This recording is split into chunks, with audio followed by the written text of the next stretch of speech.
오늘 말씀은 지난 시간에 이어서 에베소서 1장 20절에서부터 23절까지를 같이 보겠습니다. 20절에서 23절까지 같이 읽습니다. 그의 능력이 그리스도 안에서 역사하사 죽은 자들 가운데서 다시 살리시고 하늘에서 자기의 오른편에 앉히사 모든 통치와 권세와 능력과 주권과 이 세상뿐 아니라 오는 세상에 일컫는 모든 이름 위에 뛰어나게 하시고 또 만물을 그의 발 아래 복종하게 하시고 그를 만물 위에 교회의 머리를 삼으셨느니라. 교회는 그의 몸이니 만물 안에서 만물을 충만하게 하시는 이의 충만함이니라. 아멘. 우리 19절을 잠깐 다시 한번 돌이켜보면요. 그의 힘의 위력으로 역사하심을 따라 믿는다고 그렇게 되어 있습니다. 9절의 의미는 우리가 그리스도를 구세주로 믿게 된 것이 하나님의 지극히 크신 능력 안에서 이루어진 일이라는 것이죠. 그 일, 즉 우리가 믿게 된 것은 1장 4절 한번 보십시오. 창세전에 그리스도 안에서 우리를 택하신 뜻에 따라 이루어진 일이라고 말씀하고 있습니다. 그래서 바울 사도는 이 말씀을 종합해서 고린도서 4장 6절에서 이렇게 설명해요. 어두운 데에 빛이 비치라 말씀하셨던 그 하나님께서 예수 그리스도의 얼굴에 있는 하나님의 영광을 아는 빛을 우리 마음에 비추셨느니라. 이 말씀이 무슨 말씀이냐면 어두운 데에 빛이 비치라 말씀하셨던 그 하나님, 언제 이렇게 하셨어요? 창세기 1장에 이렇게 돼 있죠. 태초에 흑암이 세상에 가득했을 때 그때 하나님께서 빛이 있으라 하심에 빛이 세상에 들어왔다는 것이죠. 그것과 우리가 예수 그리스도를 알게 된 것, 예수 그리스도께서 하나님의 아들이시라는 것을 알게 된 것, 그것이 같은 맥락에서 주어지는 것이다. 그 빛의 원천이 하나님이시다. 즉 하나님의 능력에 동일함에 그 근원이 있다고 말씀하시는 것입니다. 어두운 마음에 하나님께서 빛을 비추심으로 일어난 역사를 4장 24절에서는 새 사람이라고 그렇게 말씀을 하고 있는 것이죠. 빛이 세상에 들어오면서 어떤 일들이 벌어집니까? 하늘이 만들어지고 땅과 바다가 분리되고 땅은 식물을 내었고 낮과 밤이 구분되고 동물이 창조되었습니다. 이와 같이 하나님의 영광을 받은 사람들은 그 마음에서 어떤 일이 일어납니까? 우리 4장 다시 한번 볼까요? 4장 23절과 24절입니다. 오직 너희의 심령이 새롭게 되어 하나님을 따라 의와 진리의 거룩함으로 지으심을 받은 새 사람을 입으라. 이렇게 말씀하고 있습니다. 즉 다시 말해서 우리 안에서 새로운 것이 만들어지는 것이죠. 어둠 속에서는 찾을 수 없었던 것들이 이제 새롭게 의와 진리의 거룩함으로 새로운 것들로 만들어져 가는 것입니다. 그렇지만 사도는 19절 하반절에서 그렇게 기도해요. 너희로 알게 하시기를 구하노라. 이건 왜 기도를 합니까? 모르니까 기도하는 거죠. 이것을 모르기 때문에 하나님의 능력이 지극히 크심, 우리에게 베푸신 그 능력의 크심을 모르기 때문에 에베소 교회 교인들이 흔들렸다는 것입니다. 이것을 제대로 모르면 성도의 삶이 제대로 되지 않는 것이죠. 자, 왜냐하면 사람의 영혼은 세상과 다르기 때문입니다. 세상은 하나님의 뜻대로 되어갑니다. 왜요? 세상은 영혼이 없잖아요. 물질이고 창조되어가는 물건에 불과하지만 사람의 영혼은 누구를 닮아 창조되었습니까? 하나님을 닮아 창조되었어요. 하나님께 신격이 있다면 우리에게는 인격이 있습니다. 생각하는 힘이 있어요.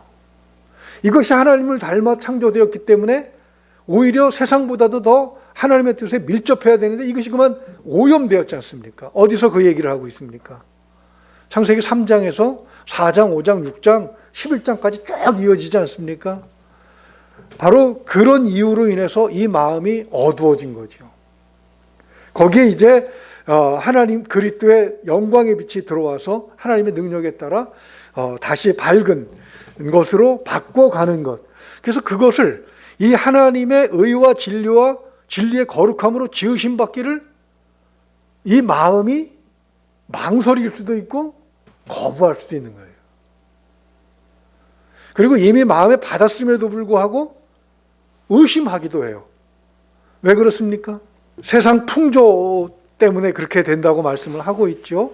세상의 풍조에 흔들리고 세상 것을 더 귀하게 여기는 것은 하나님의 능력의 지극히 크심을 모르기 때문이라고 사도 바울은 이제 말씀을 하고 있고, 오늘 본문 1장 20절을 보게 되면 그의 능력이 이렇게 말씀하십니다. 그 능력이 그럼 우리에게 어떻게 주어졌느냐라고 말씀하시죠. 그 힘은 20절 상반절 보세요. 1장 20절, 에베소서 1장 20절. 그의 능력이 어디서? 그리스도 안에서 역사하사, 이렇게 말씀하고 있습니다.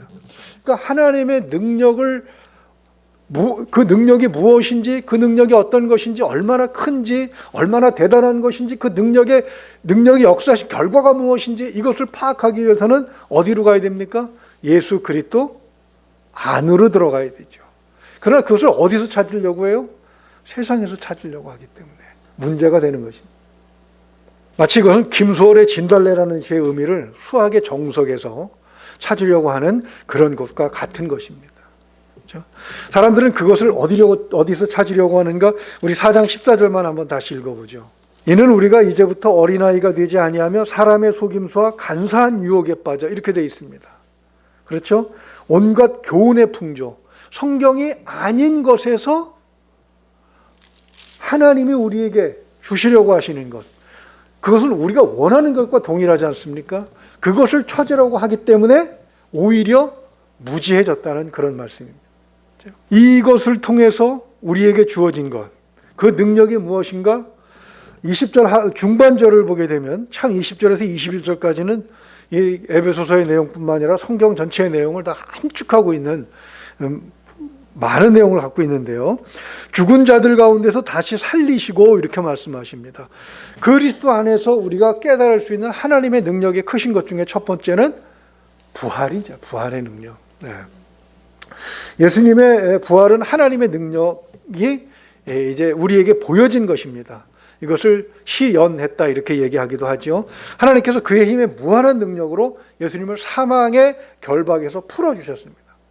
십자가에 못 박혀서 죽으시고 장사되고 무덤에 들어가셨지만 무덤에 들어가신 예수님을 다시 살리셨습니다. 그래서 로마서 1장 4절을 보게 되면 성결의 영으로는 죽은 자들 가운데서 부활하사 능력으로 하나님의 아들로 선포되셨으니 곧 우리 주 예수 그리스도시니라, 이렇게 말씀을 하신 것이죠. 예수님을 죽은 자 가운데서 살리신 이 창조의 능력, 새 창조죠. 그 창조기 오늘날 예수를 믿는 우리 성도들에게도 베풀어졌다고 말씀을 하시는 것입니다. 이 능력의 증거가 예수 그리스도 안에서 우리에게 믿어지게 되고 알려지게 되는 것이죠. 다시 말해서 이 말씀을 믿는 우리에게는 우리를 다시 살리신다는 얘기입니다. 그래서 2장 1절 한번 보십시오. 계속해서 반복해서 보지만 2장 1절을 보게 되면 그는 허물과 죄로 죽었던 너희를 살리셨도다. 부활의 의미는 영혼의 되살아나는 것이고, 우리가 이 세상을 떠나더라도 깨어나면 어때요? 하나님의 나라인 것을 말씀하시기도 하시는 것이죠. 2장 5절만 다시 한번 볼까요? 허물로 죽은 우리를 그리스도와 함께 살리셨고, 이렇게 또 말씀하고 계시지 않습니까? 우선 영적으로 우리를 살리셨습니다. 영이 살았기 때문에 몸은 죽어도 우리는 죽을 수 없는 존재가 되는 것이죠. 그것이 바로 새 창조, 새로운 창조. 그래서 사도는 4장에서 새 사람이라는 말을 사용하고 있는 것입니다. 위와 장을 내시경하러 가면 실컷 금식하고 쏟아내는 약을 먹고, 그리고 이제 병원 가운 갈아입고 의사 앞에 갑니다. 의사 겁주는 순서가 있죠. 만약에 용공이나 이런 게 있으면 잘라내야 되는데 잘못돼서 피도 많이 나올 수 있고 위험할 수도 있다. 그럴 때는 그 큰 병원에 응급실로 가야 된다, 이렇게 겁을 주더라고요. 그러면서도 받겠느냐 또 이렇게 또 허락을 물어요. 이미 금식 다 하고 쏟아낼 약 다 먹었는데 준비된 사람한테 그게 할 말인가 싶은 생각도 드는데 그렇게 합니다. 얘기를 들으면서 피식 웃음이 나왔어요. 사실 그게 그렇게 두려운가? 다만 문제가 있으면 해결하고 건강하게 살기 위해서 이것을 이제 택하고 또 나라에서 해준다니까 하는 건데, 하다가 마취 중에 만약에 깨어났더니 하나님의 나라라면 얼마나 좋을까 하는 생각도 좀 해봤습니다. 그랬더니 깨어났더니 여전히 병원이고, 또 의사가 사진을 보여주면서 깨끗하다고 하고, 대장 끝에 용종 2개 있는 거 떼어냈는데 좋다고 얘기를 하는 말을 들으면서 아직도 할 일이 좀 많이 남았구나 그런 생각을 하면서 돌아왔습니다. 부활을 믿는 사람들은 그저 굳이 그런 것들 두려워할 필요도 없고 겁낼 필요도 없고, 그죠? 깨어나서 하늘이면 얼마나 좋습니까? 하나님 앞이면 예수 그리스도께서 반갑게 맞아주시는 그런 곳이라면 얼마나 좋겠습니까? 그렇다면 죽음도 두렵지 않은 것이죠. 이것이 부활을 믿는 자들에게 주시는 하나님의 능력입니다.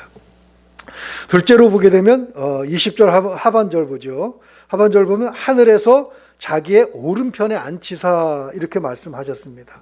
하나님의 오른편에 앉히셨다는 것은 하나님의 능력이 예수 그리스도를 통해서 우리에게 주어진다는 그런 의미입니다. 예수님은 우리를 위해 죽으셨어요. 그리고 우리의 첫 열매가 되셨습니다. 그 얘기는 예수님과 우리는 밀접한 관계가 있기 때문에 하나님 오른편에 예수님께서 앉으셨다는 얘기는 예수님께서 하나님 오른편에 앉으신 그 어떤 일들을 행하실 수 있도록 그렇게 권능을 받으셨다는 것이죠.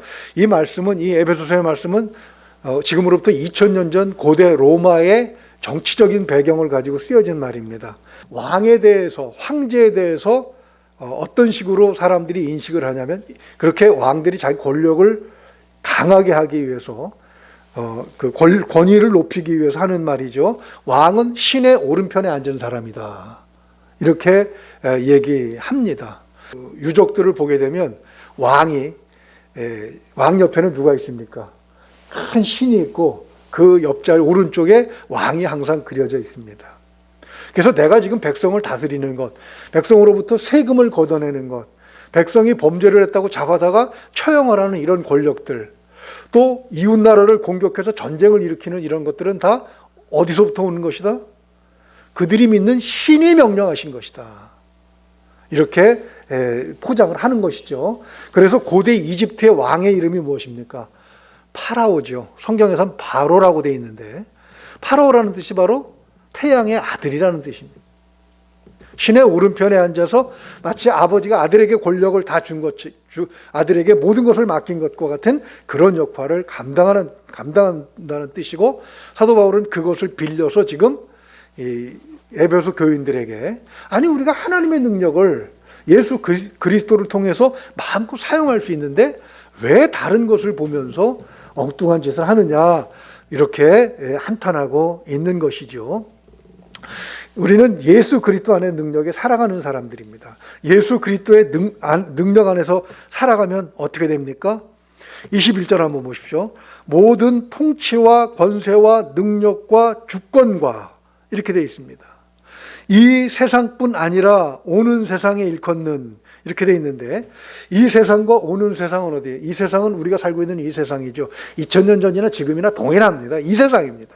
오는 세상은 우리가 가야 할 하나님의 나라죠. 사도는 이것을 두 개를 동일 선상에서 놓고 보는 겁니다.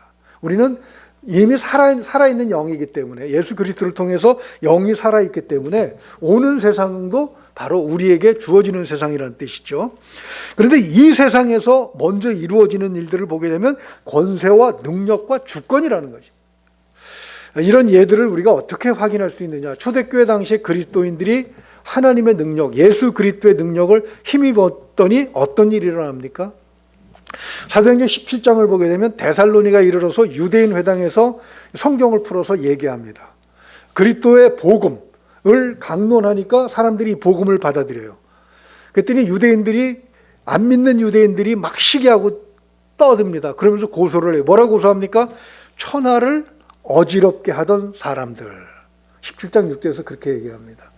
즉 예수 그리스도를 믿는 교회는 세상을 흔드는 능력을 발휘한다. 그럼 어떻게 뒤흔드느냐? 오랜 시간을 놓고 보니까 야, 대단한 일을 했구나라고 생각하는 것이 있는데, 그것이 뭐냐면 두 가지만 예를 들면요, 성경에 나와 있는 대로 고대에는 노예 제도가 있었습니다. 그러나 지금은 노예 제도가 없다고 봐야죠. 공식적으로 노예 제도를 인정하고 있는 나라는 어디에도 없습니다. 공산당은 공산당 빼고는 사실은 다 노예예요. 제가 가서 보니까 그래요. 그러나 그들도 그 인민들을 이해한다고 말을 합니다. 공식적으로는 노예라고 말하지 않아요. 아무튼 이 노예 제도를 교회가 바꾸자고 하진 않았어요. 뭐 피켓 들고 저 왕궁 앞에 가서, 로마 황제 앞에 가서 노예를 해방하시오라고 떠들지 않았습니다. 단지 교회로 들어오는 사람들이 노예도 있었고 주인도 있었어요. 그런데 교회 안에 들어와서는 뭐라고 했습니까? 서로 형제요 자매라고 얘기했단 말이죠. 그것이 이제 세상에 끼친 영향이 로마의 교회가 국교가 되면서 자연스러워진 것이죠. 그러면서 하나님 안에서 모든 사람이 동일하게 창조되었다라는 그런 의식들이 박혀가면서 성경을 바르게 읽고 믿으려고 하는 사람들이 어때요? 아, 노예제도는 잘못된 것이구나 하고 스스로 깨닫게 된 겁니다. 우리가 민주주의라고 얘기하는 이런 정치제도가 그리스도 복음이 먼저 퍼진 서구권에서 먼저 발달한 것을 바로 이런 이유가 있는 것입니다. 그러면서 동시에 여자들의 문제도 그렇습니다. 이 성경이 쓰여질 때만 해도 오늘 이제 예배소설을 보게 되겠지만 여자는 노예와 큰 차이가 없었습니다. 사실은 조금 더 높을 뿐이고, 그리고 재산 취급을 받았는데 이 여성들을 뭐 해방시키자, 뭐 페미니즘 이런 얘기 하지 않았습니다. 교회가. 다만 교회 안에서 진리를 같이 가르치고 같이 배웠어요. 그러다 보니까 세상 일에 더 번잡한 남자들보다 진리를 누가 먼저 더 영접합니까? 여자들이 더 먼저 은혜를 받아요. 그래서 고린도 교회는 그것 때문에 문제가 생깁니다. 아, 집안에서 순종적인 여자가 교회만 가면 갔다 와가지고서는 뭐가 옳고 그르고 따진단 말이에요. 그래서 남편들이 어떻게 합니까? 이거 큰일 나겠다. 이 마누라들 교회 보냈다가 큰일 나겠다. 교회가 위기에 빠집니다. 그래서 여자들에게 좀 조용해달라라고 얘기하고, 여자들은 교회에서 뭘 쓰라고 해요? 좀 쓰고 있으라. 좀 침묵 좀 해달라, 그런 얘기가 되는 것이죠. 하나님의 나라의 복음이 심어지니까 그 능력이 세상을 바꾸는 거 아닙니까? 그 노예제도를 없애고, 그리고 남녀가 하나님 앞에 동일하게 귀한 존재라는 사실이 세상에 퍼지게 되는 것이죠. 이런 것들이 어떤 능력, 어떤 것으로 인해서 그렇게 되었는가? 세 번째로 우리가 살펴보게 되면 21절 한번 볼까요? 하반절을 볼까요? 오는 세상에 일컫는 모든 이름 위에 뛰어나게 하시고, 이렇게 말씀을 하고 있습니다. 여기서 통치와 권세와 능력과 오는 세상에서의 그런 모든 것들은 영적 세력을 또 의미합니다. 여기 통치와 권세와 능력과 주권에 대해서 에베소서 6장 12절 한번 볼까요? 에베소서 6장 12절 보게 되면, 우리의 씨름은 혈과 육을 상대하는 것이 아니요 통치자들과 권세들과 이 어둠의 세상 주관자들과 하늘에 있는 악의 영들을 상대함이라, 이렇게 말씀하고 있죠. 바로 세상이 왜곡되었던 것, 노예 제도가 있고 여자들이 더 열등한 존재로 취급이 되고 어린아이들은 사람 대접도 못 받고 하는 이런 것들이 바로 이 어둠의 권세들, 이런 것들에 의해서 되어진 것이기 때문에 그것을 누가 타파하느냐? 하나님께서 능력 주신 교회가 그것을 타파하게 되는데, 바로 왜 그렇게 하느냐? 모든 이름에 예수 그리스도의 이름이 뛰어나게 되셨기 때문이다. 예수 그리스도를 멀리한 사람들, 그 뛰어난 이름을 포기했을 때 사실 세상 권세, 악한 세력들이 그 사람들을 지배하게 되는 것입니다. 그래서 22절과 23절을 보게 되면 교회의 머리로 예수 그리스도를 삼으셨기 때문에 우리는 교회 안에서, 그죠? 예수 그리스도를 통해서 세상을 바라보는 새로운 시각을 가져야 되는 것입니다. 그게 새로운 사람이지요. 그리고 그렇게 해야 할 이유가 23절에 있는데, 교회는 그의 몸이니 만물 안에서 만물을 충만하게 하시는 이의 충만함이니라, 이렇게 말씀하고 있습니다. 충만이라고 하는 것, 영어로 하면 풀이죠. 풀. 다른 말로 하면 퍼펙트하다는 것입니다. 하나님께서 세상을 창조하셨을 때 보기에 좋았더라. 왜요? 하나님의 뜻이 세상에 가득 차 있었으니까. 예수 그리스도 그리고 그 능력을 받은 교회는 세상을 그렇게 만들어가야 되는 존재들이라는 뜻입니다. 그래서 교회가 제대로 예수 그리스도 안에 있을 때는 약한 것 같지만 세상을 바꿔가요. 노예 제도도 없애고 인격의 문제도 해결을 하면서 우리 안에 있는 모든 이 문제들을 해결해 갈 수가 있다는 얘기. 정신적인 문제, 육체적인 문제, 영적인 문제 다 해결해 갈 수가 있는 것입니다. 바로 이 충만한 능력을 세상에 퍼뜨리기 위해서 교회가 먼저 하나님의 뜻 가운데 충만해져야 될 줄로 믿습니다. 그것은 그리스도 안에서 찾아야 되는 거예요. 세상의 교훈이나 이런 것들로부터 찾는 것이 아니라 그리스도 안에서 찾을 때 우리는 이 역할을 온전하게 감당하게 될 줄로 믿습니다. 바로 이 충만한 능력으로 우리가 먼저 하나님의 뜻 가운데 완전해지고 그리고 세상에서 소금과 빛으로 역할할 수 있기를 다시 한번 주님의 이름으로 축원을 드립니다. 기도하겠습니다. 하나님 아버지, 그리스도 안에 있을 때 비로소 우리가 충만해진다고 하는, 그러면서 하나님께서 주신 모든 능력을 받아 누릴 수 있다고 하시는 이 말씀을 우리로 하여금 다시 한번 상기하게 하시니 감사합니다. 하나님, 내가 있는 곳에서 온전한 충만함으로 드러내지 못한다면, 그리스도 영광의 빛을 드러내지 못한다면, 하나님의 그 충만한 하나님의 뜻을 충만하게 퍼뜨리지 못한다면 그 이유는 모르기 때문이다 라고 사도 바울이 말씀하신 것처럼 우리가 그리스도를 아는 일에 한 발짝 더 가까이 가는 열의가 있도록 주님 도와주시옵소서. 그래야 하나님, 우리가 속한 교회가 하나님의 뜻으로 충만하게 하옵시고 만물을 충만하게 하는 그런 능력을 발휘할 수 있도록 도와주시옵소서. 오늘도 주님의 사랑 안에 살아가면서 하나님의 충만함을 누리는 우리가 될 수 있도록 인도하시기를 원하오며 우리 주 예수 그리스도 이름으로 기도하옵나이다. 아멘.